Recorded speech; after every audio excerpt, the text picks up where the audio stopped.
అందరికీ praise the lord. ఈరోజు దేవుడు మనతో మాట్లాడాలని ఇష్టపడే అంశము కర్ర. బైబిల్లో ఎవరెవరి చేతిలో కర్రలు ఉన్నాయో అవి వారు దేని కొరకు ఉపయోగించారో ఈరోజు చూద్దాము. మొదటి కర్ర యాకోబు చేతిలోని కర్ర. ఆదికాండం 32వ అధ్యాయం 10వ వచనము. ఎట్లనగా నా చేతి కర్రతో మాత్రమే యోర్దాను దాటి తిని, ఇప్పుడు నేను 2 గుంపులైతిని. ఈ యాకోబు చేతిలోని కర్ర యాకోబు యోర్దాను దాటడానికి సహాయపడింది. రెండవ కర్ర మోషే కర్ర. నిర్గమకాండం 4వ అధ్యాయం 2వ వచనము. యెహోవా నీ చేతిలోనిది ఏమిటి అని అతనిని అడిగెను. అందుకతడు కర్ర అనెను. 4వ అధ్యాయం 17వ వచనంలో ఈ కర్రను చేత పట్టుకుని దానితో ఆ సూచక్రియలు చేయమని చెప్పెను. ఈ కర్ర మోషే కర్ర. ఈ మోషే చేతిలోని కర్ర ఐగుప్తు దేశంలో దేవుని చేత అద్భుతములను చేయడానికి ఉపయోగపడింది. మూడవ కర్ర అహరోను చేతిలోని కర్ర. నిర్గమకాండం 8వ అధ్యాయం 17వ వచనము.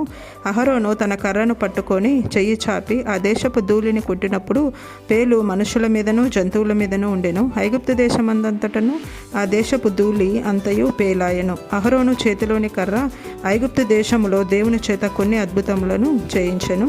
మూడవ కర్ర యూదా కర్ర. ఆదికాండం 38వ అధ్యాయం 18వ వచనము. అతడు నేను నీ యొద్ద ఏమి కుదువ పెట్టవలనని అడిగినప్పుడు ఆమె నీ ముద్రయు దాని దారమును నీ చేతి కర్రయునని చెప్పెను. అతడు వాటిని ఆమెకిచ్చి ఆమెతో పోయెను.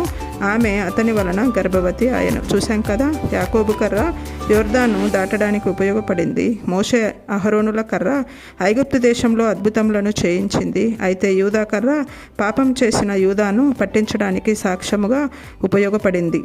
ప్రసంగి గ్రంథం 9వ అధ్యాయం 10వ వచనము. చేయుటకు నీ చేతికి వచ్చిన ఏ పని అయినను నీ శక్తి లోపం లేకుండా చేయము. మన చేతికి వచ్చిన దేవుని పని ఏదైనాను శక్తి లోపం లేకుండా చేద్దాం. Praise the lord.